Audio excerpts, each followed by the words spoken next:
Assalamualaikum warahmatullahi wabarakatuh. Perkenalkan, nama saya Selvia dari Prodi Pendidikan Bahasa dan Sastra Indonesia, Fakultas Bahasa dan Sastra Indonesia, Universitas Negeri Makassar. Pada kesempatan ini, saya ingin berbagi tentang teks anekdot. Apa sih itu teks anekdot? Nah, jadi anekdot merupakan sebuah cerita singkat yang lucu dan menghibur, yang mungkin merupakan gambaran kejadian nyata atau sebenarnya. Anekdot ini bertujuan untuk menyindir atau mengkritik tokoh terkenal atau tokoh penting dan fenomena sosial tertentu. Fenomena sosial tertentu di sini dapat diartikan sebagai gejala-gejala atau peristiwa-peristiwa yang terjadi dan dapat diamati dalam kehidupan sosial. Nah, salah satu fenomena sosial yang terdapat dalam kehidupan kita sehari-hari adalah adanya masalah-masalah sosial yang timbul baik dalam kehidupan keluarga maupun masyarakat. Biasanya, tema yang diangkat bersifat umum atau yang biasa terjadi di sekitar kita. Karena sindiran atau kritik tersebut disajikan dengan humor atau kisah lucu, nah anekdot ini dapat dianggap sebagai medium atau media sindiran atau kritik yang tidak kasar ataupun menyindir. Nah, jadi kita bisa menyimpulkan bahwa anekdot adalah sebuah cerita singkat atau pendek yang mengungkapkan sindiran atau kritik terhadap tokoh terkenal atau tokoh penting dan fenomena sosial tertentu dengan menggunakan humor. Nah, agar pemahaman kamu mengenai materi teks anekdot semakin baik, kamu perlu mengetahui ciri-ciri teks anekdot. Ciri-ciri yang pertama yaitu teks anekdot bersifat lucu dan menghibur. Artinya, teks anekdot berisi kisah-kisah lucu atau bualan, bersifat menggelitik yang dapat mengundang tawa bagi pendengar atau pembacanya. Kemudian yang kedua yaitu teks anekdot ditujukan untuk mengkritik atau menyindir. Teks anekdot bisa berdasarkan kejadian nyata atau sebenarnya, tetapi juga bisa sepenuhnya hasil rekaan atau imajinasi. Peristiwa-peristiwa yang terjadi atau peristiwa-peristiwa yang berlangsung dalam khayalan. Dengan kata lain, tidak secara ketat berdasarkan fakta.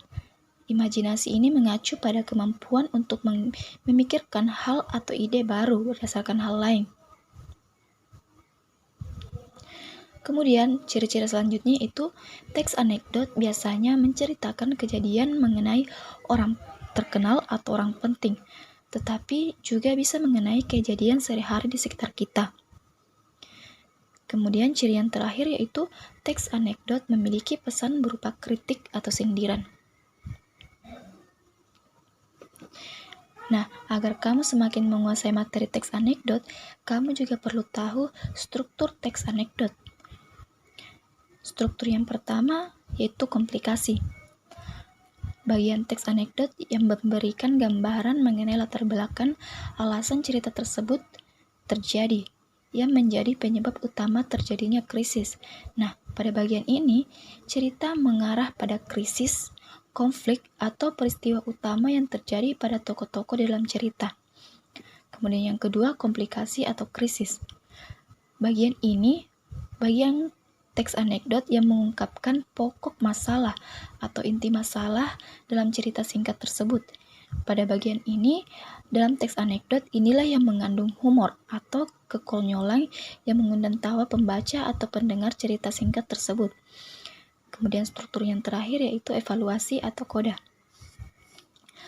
Evaluasi atau koda ini merupakan bagian penutup dalam teks anekdot yang dapat berbentuk komentar, persetujuan, atau penjelasan dari cerita tersebut. Keberadaan koda dalam teks anekdot merupakan opsional atau bisa jadi ada atau tidak ada.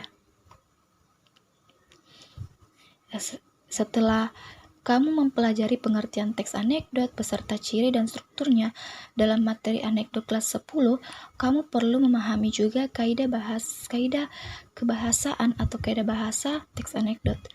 Kaidah kebahasaan dalam teks anekdot yang pertama itu teks anekdot mengandung kata atau frasa yang menyatakan peristiwa masa lalu. Misalnya kata kemarin, tahun lalu, 2 tahun yang lalu, dan sebagainya. Kemudian yang kedua, teks anekdot mengandung kalimat retoris.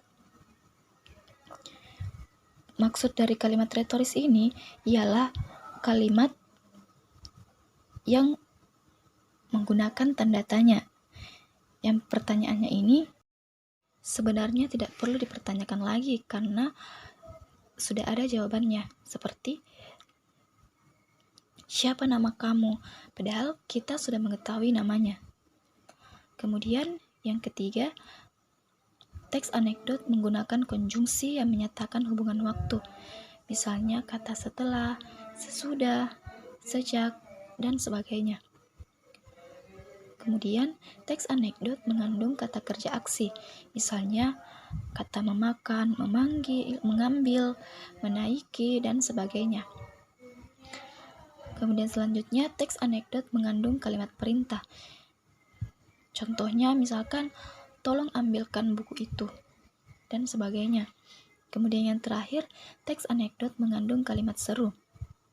Kalimat seru adalah kata yang digunakan untuk menggambarkan perasaan yang ada di dalam diri seseorang, seperti marah, kesal, sedih, dan gembira. Teks anekdot dapat disajikan dalam dua bentuk, yaitu narasi dan dialog. Selain itu, sekarang banyak orang yang suka membagikan pesan berupa kisah lucu. Apakah itu termasuk anekdot? Nah, baik itu melalui pesan pribadi maupun pesan dari grup keluarga, kisah atau cerita lucu yang sering dibagikan tersebut pada dasarnya termasuk teks anekdot. Baik teman-teman, dari penjelasan tadi, semoga bermanfaat dan bisa menambah wawasan kita semua. Sekian dan terima kasih. Wassalamualaikum warahmatullahi wabarakatuh.